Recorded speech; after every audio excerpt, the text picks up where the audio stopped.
दोस्तों नमस्कार। Excel tutorial इन हिंदी में आपका स्वागत है। ये वीडियो इस सीरीज़ का 17th वीडियो है। इस वीडियो में हम देखेंगे एडिटिंग सेक्शन, होम रिबन का एडिटिंग सेक्शन, उसका पहला ऑप्शन ऑटो सम। ठीक है, यहाँ पर कुछ फंक्शंस होते हैं। सबसे पहले हम समझते हैं कि फंक्शन का कॉन्सेप्ट क्या है, फंक्शन क्या होते हैं। फंक्शन कुछ प्रोग्रामिंग कोड्स होते हैं जो पहले से एक्सेल ने प्रोवाइड किए हुए हैं आपको, आपके काम को आसान करने के लिए, कुछ स्पेसिफिक टास्क को पूरा करने के लिए कुछ स्पेसिफिक फंक्शंस डिफाइन किए गए होते हैं। जब भी आपको उस स्पेसिफिक टास्क की ज़रूरत पड़ती है, आप उससे संबंधित फंक्शन को कॉल करते हैं। जैसे यहाँ पर देखिए, पहला है सम, दूसरा है एवरेज, तीसरा है काउंट नंबर्स, मैक्स और मिन, और यहाँ पे मोर फंक्शंस। मोर फंक्शंस का मतलब होता है और भी फंक्शंस हैं, है ना। एक्सेल में बहुत ज़्यादा फंक्शंस हैं, हज़ारों की संख्या में फंक्शंस हैं जो आपके काम को बहुत ही आसान बना देते हैं। जैसे मान लीजिए यहाँ पर मेरे पास एक कंपनी का डेटा है जो कि पर ईयर प्रॉफिट को यहाँ पर शो कर रहा है। जैसे ये 2013 का प्रॉफिट है, ये 2014 का प्रॉफिट है, ऐसे ही ये 15, 16, 17, 18 और 19 पर ईयर का यहाँ पर मंथ वाइज प्रॉफिट दिया गया है। ये जनवरी का प्रॉफिट है, ये फरवरी का, ये मार्च का। ठीक है, तो यहाँ पर मैं चाहता हूँ कि यहाँ पर 12 महीने का टोटल जो है यहाँ पर आ जाए, 2013 का, 2014 का टोटल यहाँ पर आ जाए, 2015 का यहाँ पर आ जाए। ठीक है, यहाँ पर अभी सिर्फ 12 महीने का है, आप चाहें तो एक एक करके भी कैलकुलेट कर सकते हैं। लेकिन सोचिए यदि आप यहाँ पर 12,000 रो में यदि आपका डाटा लिखा हुआ है, तब आप क्या करेंगे, एक एक करके जोड़ नहीं सकते। तो इसलिए फंक्शन का उपयोग बढ़ जाता है, इसलिए फंक्शन का यहाँ पर महत्व हो जाता है। तो बहुत सारे फंक्शन यहाँ पर प्री डिफाइन है और आप चाहें तो खुद से फंक्शन भी डिफाइन कर सकते हैं। एक्सेल में इसकी सुविधा भी है, उसको हम बाद में देखेंगे। तो सबसे पहले मैं कॉल करता हूँ सम फंक्शन को। ये देखिए यहाँ पे पहला वाला जो ऑप्शन है ये सम फंक्शन। ठीक है, तो यहाँ पर देखते हैं, फिर से कॉल करते हैं, यहाँ पर आएंगे और ये सम फंक्शन में इसको आप करेंगे। तो यहाँ पर देखिए सम फंक्शन में यहाँ पर ब्रैकेट के अंदर कुछ रेंज दिखाई पड़ रहा है आपको। ये रेंज क्या है? दरअसल किसी भी फंक्शन को काम करने के लिए उस काम से संबंधित कुछ डेटा चाहिए जिस पर वो वर्क करता है और आपको रिजल्ट देता है। बिना डेटा के कोई भी फंक्शन काम नहीं कर सकता, है ना। डेटा का प्रकार अलग अलग हो सकता है, वो डिपेंड करता है कि आपको कौन सा रिजल्ट चाहिए, लेकिन हर फंक्शन को आपको कुछ ना कुछ डेटा प्रोवाइड करना होता है। जो डेटा आप प्रोवाइड करते हैं फंक्शन को कॉल करते समय, वो डेटा उस फंक्शन का आर्ग्यूमेंट्स कहलाता है। तो ये हम यहाँ पर आर्गुमेंट के रूप में एक रेंज दे रहे हैं, जिस रेंज में हमारा डेटा लिखा हुआ है। यहाँ पर देखिए, जैसे ही मैंने सम फंक्शन को कॉल किया उसने इस रेंज को ऑटोमेटिकली सेलेक्ट किया, क्योंकि एक्सेल स्मार्ट वर्क करता है।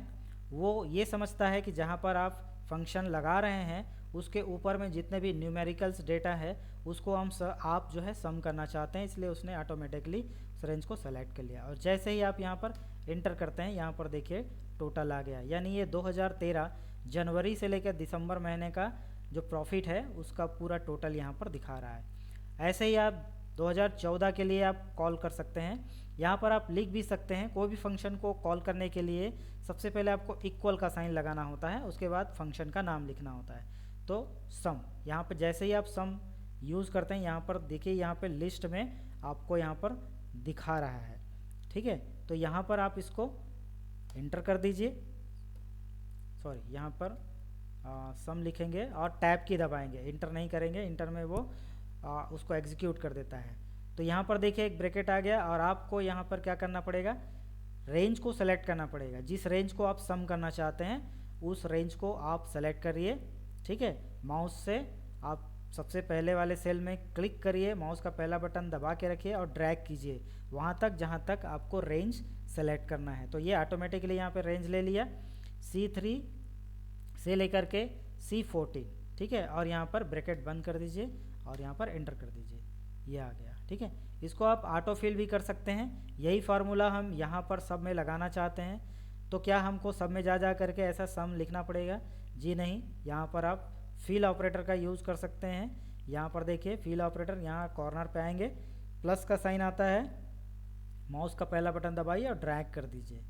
तो ये जो फंक्शन हमने लगाया, फार्मूला जो हमने लगाया, वो ऑटोमेटिकली फिल हो गया जिधर हमने सेलेक्ट किया राइट साइड में। ठीक है, तो इस तरह से हम इसको यूज कर सकते हैं। दूसरा फंक्शन देखते हैं, एवरेज।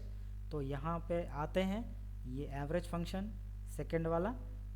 यहाँ पे देखिए, यहाँ से जब सेलेक्ट किया हमने तो ऑटोमेटिकली उसने रेंज ले लिया। अब देखिए रेंज, मैंने जैसे आपको बताया कि जहाँ जिस सेल में आप फंक्शन लगाते हैं तो एक्सेल ये एज्यूम करता है कि उसके ऊपर जितने भी न्यूमेरिकल्स डेटा हैं वो सब इस फंक्शन में यूज़ किए जाने वाले हैं। इसीलिए उसने क्या किया, देखिए यहाँ भी न्यूमेरिकल डेटा है इस सेल में, टोटल वाले सेल में, इसको भी उसने सेलेक्ट किया। तो हमको यहाँ पे 15 तक नहीं लेना है बल्कि 14 तक लेना है। तो हम यहाँ पे इसको चेंज कर देंगे, जो 15 है उसको 14 कर देंगे। ये देखिए यहाँ पे उसने रेंज को 14 तक लिमिट कर दिया और यहाँ पर इंटर करेंगे तो ये एवरेज आ गया। यानी कि जनवरी से लेके दिसंबर तक में जो एवरेज प्रॉफिट है वो हमारा ये है। ठीक है इसके बाद हम क्या करेंगे, इसको फिल टूल की मदद से ऐसा राइट में ड्रैग कर देंगे। ठीक है, तो ये ऑटोमेटिकली ये फार्मूला को इधर क्या कर देता है, कॉपी कर देता है, फिल कर देता है। ये देखिए, आपको बार बार उसको एवरेज फंक्शन लगाने की ज़रूरत नहीं है। ये वाला जो रेंज है उसका एवरेज ये है, 2018 का एवरेज ये है, 2019 का ये है। उसी तरह से अब हम देखते हैं काउंट। तो काउंट फंक्शन को हम कॉल करते हैं काउंट नंबर्स। इसका मतलब ये होता है कि आप जो रेंज प्रोवाइड करते हैं उसमें न्यूमेरिकल्स डेटा कितने हैं, नंबर्स कितने हैं, उसको वो काउंट करके बताएगा। ठीक है, तो यहाँ भी देखिए इसने रेंज को ले लिया 2016 तक, तो हमको इसको 14 तक रखना है। तो यहाँ पे हमको इसको चेंज करना पड़ेगा 14 तक। आपको रेंज को विशेष ध्यान देना है। ठीक है, कि कौन सा रेंज आप उस फंक्शन को देना चाहते हैं। यदि आपने रेंज गलत दे दिया तो रिजल्ट भी गलत आएगा। तो रेंज को सही देंगे और यहाँ से एंटर करेंगे। तो यहाँ से देखिए जनवरी से दिसंबर तक कितना वैल्यू होता है, 12। तो उसने काउंट करके बता दिया।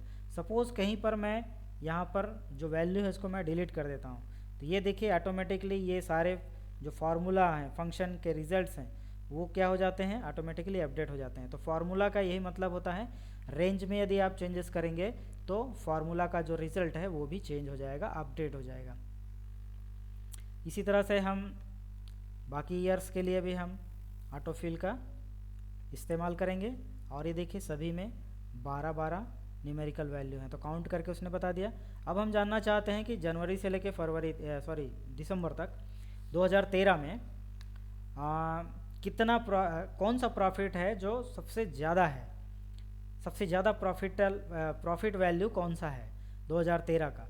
तो उसके लिए हम क्या करेंगे, मैक्स वैल्यू लगाएंगे। अभी आपको डेटा सिर्फ 12 रो में दिखाई पड़ रहा है, तो आपको ये लग रहा होगा कि इसको तो हम आसानी से कैलकुलेट कर सकते हैं, लेकिन सोचिए ये जो वैल्यू है बहुत लंबा है, 12 नहीं 12,000 रो आपके पास हैं, तो आप क्या करेंगे, है ना। तो फार्मूला बहुत ही हेल्पफुल होते हैं बड़े डेटा के लिए।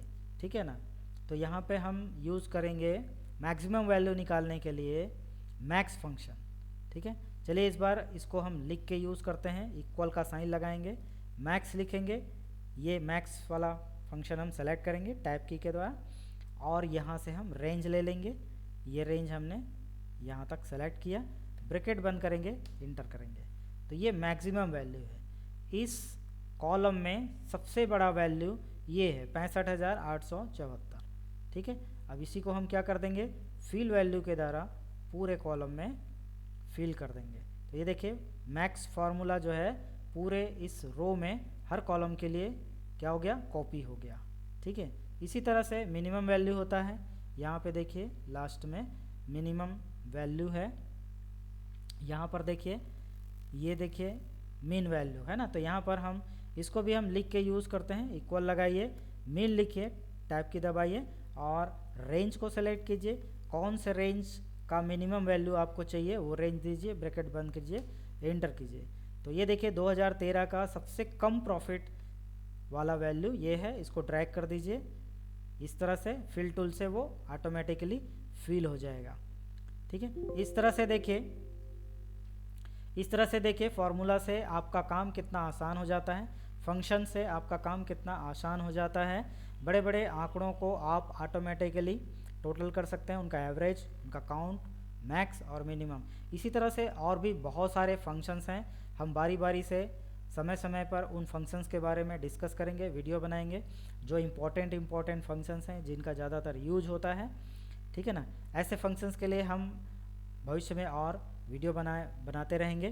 तो इस वीडियो में फ़िलहाल इतना ही, फिर अगले वीडियो में हम मिलते हैं। और यदि आपको एक्सेल अच्छे से सीखना है तो इस सीरीज़ में बने रहिए, मेरे चैनल को सब्सक्राइब कर लीजिए। और यदि ये वीडियो आपको अच्छा लगा तो आप इसको ज़्यादा से ज़्यादा लाइक कीजिए, शेयर कीजिए, कमेंट कीजिए। ओके फ्रेंड्स, मिलते हैं नेक्स्ट वीडियो में, तब तक के लिए bye bye, thank you very much.